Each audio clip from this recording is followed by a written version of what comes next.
Triple trading company எங்களிடம் பாக்கு மட்டை தயாரிக்கும் மிஷின் கிடைக்கும். அதற்கான ரா மெட்டீரியல்ஸையும் வருடம் முழுதும் நாங்களே சப்ளை செய்து வருகிறோம். நீங்கள் செய்யும் தட்டுகளை நாங்களே எடுத்துக்கொள்கிறோம்.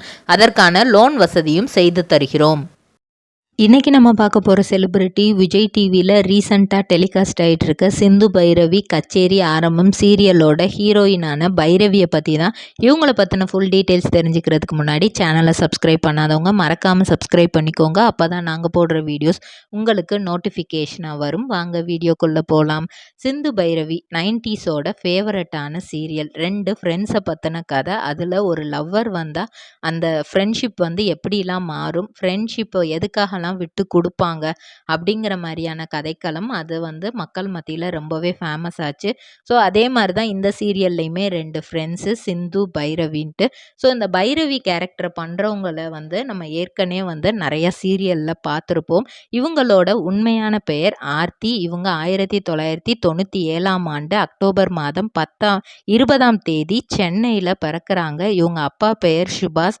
அவர் ஒரு பத்திரிகையாளர். இவங்களுக்கு ஒரு அண்ணனும் இருக்காங்க. அவங்க பேர் ரோஷன் உதயகுமார். இவங்க SBOA மெட்ரிக் ஹையர் செகண்டரி ஸ்கூலில் தான் படிக்கிறாங்க. படித்து முடித்ததுக்கப்புறம் காலேஜ் என்ன சூஸ் பண்ணலாம், இன்ஜினியரிங்கா இல்லை எந்த ஃபீல்டு எடுக்கலாம், ஆர்ட்ஸ் எடுத்து படித்தா ஈஸியாக இருக்குமா இல்லை இன்ஜினியரிங் எடுத்து படித்தா ஈஸியாக இருக்குமா, நம்மளுக்கு மேக்ஸ் அவ்வளோவா வராதே, நம்ம எதை எடுத்து படித்தா கரெக்டாக இருக்கும், இன்ஜினியரிங் போனால் கண்டிப்பாக மேக்ஸ் நல்லா தெரிஞ்சிருக்கணும், அதில் நம்ம வீக்கு, ஸோ எது பண்ணுனா கரெக்டாக இருக்கும்னு பல கன்ஃபியூஷன். பெசாட்டு ஆர்ட்ஸில் ஒரு கோர்ஸ் எடுத்து படிச்சிடலாம் அப்படின்னு தான் யோசிச்சுட்டு இருக்காங்க. அந்த டைமில் அவங்க அண்ணா அப்பா அம்மாட்டெல்லாம் அவங்க நான் என்ன படிக்கலாம் அப்படிங்கிற மாதிரி ஒரு ஐடியா கேட்குறாங்க.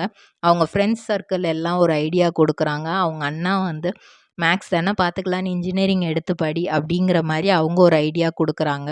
அப்போ அவங்க அப்பா ஒன்று சொல்கிறாரு, நீ ஏன் வித்தியாசமாக ஜேர்னி அண்ட் டூரிசம் எடுத்து படிக்கக்கூடாது, ஏன்னா நீ இனி வர்ற உன்னோட ஃப்யூச்சர் ரொம்பவே சேலஞ்சிங்காக இருக்கும், நிறைய விஷயங்கள் சொசைட்டியில் நீ ஃபேஸ் பண்ணுறதா இருக்கும், ஸோ எல்லாத்த பற்றி தெரிஞ்சுக்கோ, எல்லா ஊரும் எப்படி இருக்கும், எல்லா ஊருக்கும் போயும் அந்த ஊரில் எப்படி இருக்கும், அங்கே கல்ச்சர் எப்படி இருக்குது, எந்த இடத்துக்கு போனால் எந்த மாதிரிலாம் இருக்கலாம் அப்படிங்கிறதெல்லாம் நீ தெரிஞ்சுக்கலாம்ல, கொஞ்சம் வித்தியாசமாக படிக்கலாம்ல அப்படின்னு அவர் ஒரு ஐடியா கொடுக்குறாங்க. அப்படி கொடுக்கும்போது தான் இவங்க எத்திராஜ் காலேஜில் ஜேர்னி அண்ட் டூரிசம் அப்படிங்கிற கோர்ஸ் எடுத்து படிக்கிறாங்க. அப்படி படிச்சுட்டு இருக்கும்போதே இவங்க அப்பா பத்திரிகையாளர், சினிமாவில் பத்திரிகையாளர், சினிமாவில் இருக்க நிறையா பேரை பேட்டி எடுக்கிறவங்க. ஸோ அதனால தான் அவரோட தாட்ஸ் எப்போவுமே கொஞ்சம் டிஃப்ரெண்ட்டாகவே இருக்கும். அதை தான் தன்னோட பொண்ணுக்கும் அவர் சொல்லி கொடுக்குறாரு. இவங்க காலேஜ் ரெகுலராக போயிட்டுருக்காங்க. நிறைய கல்ச்சுரல்ஸ் எல்லாமே ரொம்ப இன்ட்ரெஸ்ட்டாக அட்டன் பண்ணுறாங்க. அவங்களோட ஃப்ரெண்ட்ஸ் அவங்க ரேம்ப் வாக், ஒரு காம்படிஷன், ஃபேஷன் காம்படிஷனில் ரேம்ப் வாக் நடக்கும்போது அவங்க ஃப்ரெண்ட்ஸ் நீ இந்த ஸ்க்ரீன் லுக் உனக்கு ரொம்ப அழகாக இருக்குது, நீ ஏன் சினிமாவில் ட்ரை பண்ணக்கூடாது, ஏன்னா உங்கள் அப்பா சினிமாவில் தானே பத்திரிகையாளராக இருக்கார், நீ ட்ரை பண்ணால் உனக்கு ஈஸியாக கிடச்சிரும் அப்படிங்கிற மாதிரிலாம் நல்லா இவங்கள அந்த படிக்கிறதுல கான்சென்ட்ரேட் பண்ண விடாமல் இந்த மாதிரி விஷயங்களை சொல்லும்போது இவங்களுக்கும் தாட் அந்த மாதிரியே போகுது. இவங்களே வீட்டில் யோசித்து பார்க்குறாங்க, நம்ம அந்த மாதிரியா இருக்கோம், நம்ம போடுற ட்ரெஸ்ஸிங்லாம் அந்த மாதிரி நம்மளை நல்லா காட்டுதா, சரி நம்மளும் தான் மாடலிங் ட்ரை பண்ணலாமே அப்படின்னு தான் அவங்க அப்பா கிட்ட பேசிட்டு, அவங்க அப்பாவும் தாராளமாக நீ ட்ரை பண்ணு, நானும் சினிமா ஃபீல்டில் நடிகர் நடிகைகளை பேட்டி எடுக்கிற ஒரு ஃபீல்டில் தான் இருக்கேன், ஸோ சினிமாங்கிறது தப்பு கிடையாது, அதை நம்ம எப்படி அணுகிறோங்கிறதுல தான் இருக்குது, நம்மக்கிட்ட ஒருத்தவங்க பேசுகிறாங்கன்னா அவங்க பேசும்போதே அவங்களோட நோக்கம் என்னங்கிறது நம்மளுக்கு தெரிஞ்சிடும், இதுவும் உனக்கு ஒரு புதுவிதமான அனுபவமாக தான் இருக்கும், நீ பண்ணு அப்படிங்கிற மாதிரி அவர் தைரியம் கொடுக்குறாரு.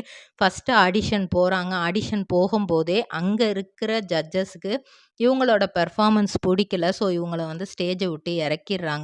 இவங்களுக்கு அதை ஏற்றுக்கிறவே முடியலை. ஏன்னா சின்ன வயசில் இருந்து அவங்க அது வரைக்குமே அவங்க கேட்டதெல்லாம் அவங்களுக்கு கிடச்சிருக்கு. எல்லாமே பாசிட்டிவாக தான் போயிருக்கு. ஃபஸ்ட்டு டைம் ஒரு ஆடிஷனில் எனக்கு இப்படி தோல்வி கிடச்சி, எல்லார் முன்னாடியுமே எனக்கு ஒரு ஃபெயிலியர் ஆகிடுச்சே அப்படின்னு சொல்லிட்டு அவங்களுக்கு கோபம் பயங்கரமாக வருது. அப்பையும் அவங்க அப்பா அம்மா, அவங்க ஃபேமிலி தான் இவங்க கூடவே இருந்து எடுத்து சொல்கிறாங்க எல்லா விஷயத்தையும். உனக்கு வெற்றி மட்டுமே இருக்காது, இப்போ நான், அம்மா, அண்ணன் 3 பேரும் இருந்து உனக்கு எல்லாத்தையுமே நாங்க எடுத்து, உனக்கு என்ன தேவையோ அத நாங்க பண்ணி குடுக்குறோம். ஸோ, உனக்கு தோல்விங்கிறதே இல்ல. ஆனா எல்லாருக்கும் அப்படி வாழ்க்கை வந்து அமைஞ்சிருக்காது. நெறைய பேருக்கு வாழ்க்கை சொசைட்டில வந்து கஷ்டமா தான் இருக்கு. ஆனா அவங்க அதெல்லாம் வந்து ஈஸியா ஃபேஸ் பண்றாங்க. நீ ஒரு ஆடிஷன்ல தோக்குறத வந்து எதுக்கு வந்து இவ்ளோ பெருசா எடுத்துக்கிற? இதையே ஒரு சேலஞ்சிங்கா எடுத்து அதில சக்சஸ் பார்க்கணும்னு பாரு அப்படிங்கிற மாரி அவங்க எல்லாரும் சப்போர்ட் பண்றாங்க. ஸோ, இன்னும் ஆடிஷன் நம்ம கலந்துக்கணும். இன்னும் எதெல்லாம் வந்து அவங்க நெகட்டிவா சொன்னாங்களோ, அதெல்லாம் நம்ம பாசிட்டிவா மாத்தணுன்ட்டு, இன்னும் நெறைய ஆடிஷன் கலந்துக்கிறாங்க. ஃபெயிலியர் இருந்தா இருந்துட்டு போது அப்படிங்கிற மாரி அத அடுத்து அவங்க கண்டுக்கவே இல்ல. ஸோ, அந்த மாரி அவங்க கலந்துக்கிட்டதுல அவங்களுக்கு ஆதித்யா சேனல்ல ஆங்கரிங் பண்ற வாய்ப்பு கிடைக்குது. அத வந்து ரொம்பவே நல்லா பண்ணிட்டுருக்காங்க. சைட் பை சைடு வந்து அவங்க ஜர்னி அண்ட் டூரிசம் படிச்சதுனால, தமிழ்நாட்டுக்குள்ள ஃபர்ஸ்ட்டு எல்லா ஊருக்கும் போயிர்றாங்க. அதுல அவங்களுக்கு ரொம்பவே புடிச்ச ஊர் அப்டின்னா தஞ்சாவூர். தஞ்சாவூர்ல இருக்கிற அந்த கோயில் எல்லாம் பார்க்கும்போது ரொம்பவே பிரமிப்பா இருந்ததாம். கலைஞர்கள் எப்படி இவ்ளோ வித்தியாசமா இந்த கோயில வந்து கட்டியிருக்க முடியும்?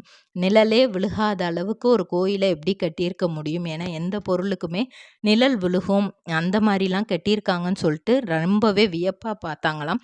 அது மட்டும் இல்லாம இன்னும் பல மாவட்டங்கள் அவங்களுக்கு ரொம்பவே புடிச்சுச்சாம். ஏன்னா சென்னை வந்து ஃபுல்லா க்ரவுடான ஏரியா. நெறைய மாவட்டங்கள் அவங்க ரொம்ப பீஸ்ஃபுல்லான மாவட்டங்களா பார்த்துருக்காங்க. ஸோ, அதெல்லாம் அவங்களுக்கு ரொம்ப புடிச்சிருக்கு. அதுக்கப்புறமா இதுக்கப்புறம் நம்ம அப்ராடுக்கும் போகணும் அப்படின்னு சொல்லிட்டு ஸ்காட்லாந்து, தாய்லாந்து, சிங்கப்பூர் இந்த மாரி நெறைய நாடுகளுக்கு வந்து ட்ராவல் பண்ணியிருக்காங்க.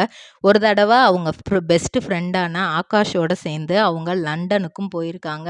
அங்க ஷேக்ஸ்பியர் வாழ்ந்த இடம், அவங்களோட அப்பா என்ன தொழில் பண்ணாங்க, இந்த மாரி நெறைய விஷயங்கள வந்து அவங்க தெரிஞ்சுக்கிட்டாங்க. அவங்களோட வார்ட்ரோப் ஃபுல்லாவே அவங்களோட பீரோ, கபோர்டு ஃபுல்லாவே வெறும் ட்ரெஸ்ஸஸு, சுடிதார் இந்த மாரி தான். முக்கியமா நெறைய சாரீஸ் இருக்குமா.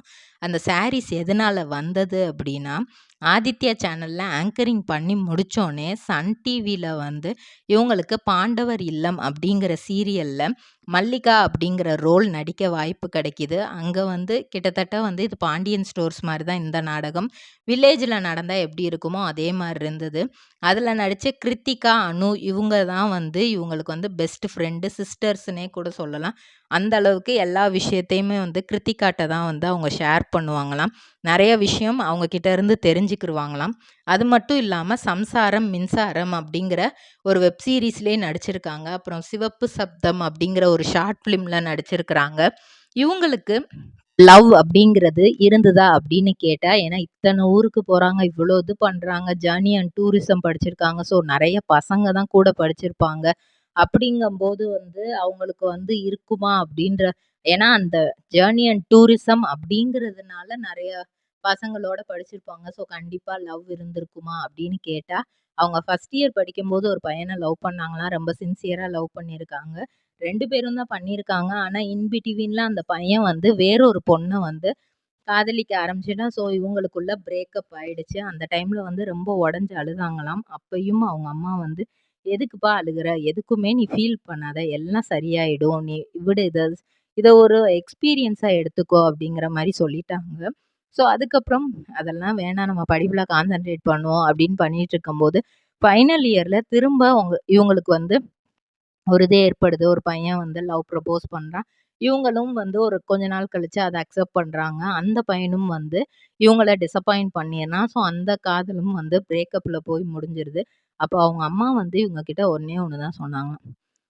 காலேஜ் டைம்ல லவ் வர்றது வந்து சகஜம். லவ் வந்துருச்சா, அது பிரேக்கப் ஆயிருச்சா, அது 2 பத்தியுமே கவலைப்படாத. லவ் வர்றதும் சரி, பிரேக்கப் ஆகுறதும் சரி, அந்த வயசுல வந்து சகஜமான ஒரு விஷயம் தான். ஆனா வந்து நீ லைஃப் பார்ட்னரா கடைசியா ஒருத்தவங்கள சூஸ் பண்ணுவ இல்லையா? அந்த ஒருத்தவங்க பெஸ்ட் பெர்சனா இருக்கணும். உனக்கு வந்து அவங்க ஃபுல் அண்ட் ஃபுல் அண்டர்ஸ்டாண்டிங்கோட இருக்கணும் நீங்க 2 பேரும். அந்த மாரி ஒருத்தர நீ சூஸ் பண்ணாலே போதுமானது. அது மட்டும் தான் எங்களுக்கு ஆசை அப்படிங்கிற மாரி அவங்க அம்மா சின்னதா ஒரு அட்வைஸ் அவங்களுக்கு சொல்லிர்றாங்க. அதுக்கப்புறம் இனிமே நம்மளுக்கு லவ் எல்லாம் வேண்டவே வேண்டாம்டா. நம்ம வந்து நம்ம ஜாலியா நம்ம படிச்ச ஃபீல்டுக்கு ஏத்தாப்புல நெறைய விஷயங்கள், கல்ச்சர் பத்தினது இதெல்லாம் தெரிஞ்சுக்குவோம் அப்படின்னு தான் நெனச்சிட்டு இருந்தாங்க. அதுக்கப்புறம் இவங்களுக்கு கிடைச்சது தான் வீட்டுக்கு வீடு வாசப்படி சீரியல் விஜய் டிவில கிடைச்சுச்சு. இதுல பல்லவி அப்படிங்கிற ரோல் பண்ணாங்க. ஸோ அதுல வந்து வில்லி கேரக்டர் தான். ஏன்னா வந்து திரவியத்தோட தம்பி வந்து இவங்கள கல்யாணம் பண்ணியிருக்க வேண்டியது 2ண்டு தம்பி. ஆனா வந்து அவங்க வந்து கல்யாணம் பண்ண முடியல. அதனால அந்த மணமேடையில கடைசி தம்பியோட இவங்களுக்கு வந்து கல்யாணம் ஆயிருது. ஸோ அந்த குடும்பத்த பழி வாங்கணும் அப்படிங்கிறதுக்காக அந்த வீட்டுக்குள்ள நல்ல புள்ள மாரியே என்டர் ஆகுறாங்க. ஆனா அந்த வீட்டுக்கே தெரியாம பல விஷயங்கள் ஆப்போசிட்டா பண்ணிட்டுருக்காங்க. இப்போ அந்த ஹீரோயினும், ஹீரோவும் பிரியறதுக்கு கூட வந்து இவங்க தான் வந்து ஒரு ரீசனாவும் இருக்காங்க. அது வந்து இன்னும் குடும்பத்துக்கே தெரியல. ஆனா வந்து ஹீரோ, ஹீரோயின் பிரியிறாங்களே அப்படிங்கிற மாரி இருக்கு. ஆனா இந்த சீரியல் இந்த வீக்குக்குள்ள இல்ல நெக்ஸ்ட் வீக்குள்ள கண்டிப்பா முடிஞ்சிரும் அப்படிங்கிறதும் சீரியல் சைட்ல இருந்து வந்து அனௌன்ஸ் பண்ணியிருக்கிறாங்க. ஏன்னா திரவியம் வந்து இந்த சீரியல் அதாவது சிந்து பைரவி கச்சேரி ஆரம்பம் சீரியல்ல வந்து கமிட் ஆயிருக்கிறாரு. ஸோ அதனால அந்த சீரியல் கண்டிப்பா ஏன்னா இந்த 2 பேரும் இதுல கமிட் ஆயிருக்கனால அந்த சீரியல் கண்டிப்பா முடிவுக்கு வருது அப்படின்னு தான் எதிர்பார்க்கப்படுது. அந்த இதுல பல்லவியா நடிச்சாங்க. இதுல பைரவியா நடிக்கிறாங்க. ஆனா இதுல வந்து நல்ல ஃப்ரெண்ட்லி கேரக்டர். ஆனா இவங்களுக்கு வந்து இவங்க இந்த சீரியல்ல வந்து நல்லா படிச்சவங்க. படிக்காத ஒரு ஆளோட தான் வந்து இவுங்க வந்து இதுல வந்து ஜோடி சேர்றாங்க. இவுங்க 2 பேரும் டாம் அண்ட் ஜெர்ரி பேரா தான் இருக்க போறாங்க. இந்த பேர் எப்படி இருக்க போது? அப்படிங்கிறத வரப்போற எபிசோட்ல நம்ம பார்ப்போம். இதே மாரி பல செலிபிரிட்டீஸோட பயோகிராஃபி தெரிஞ்சுக்கிற சேனல மறக்காம சப்ஸ்கிரைப் பண்ணிக்கோங்க.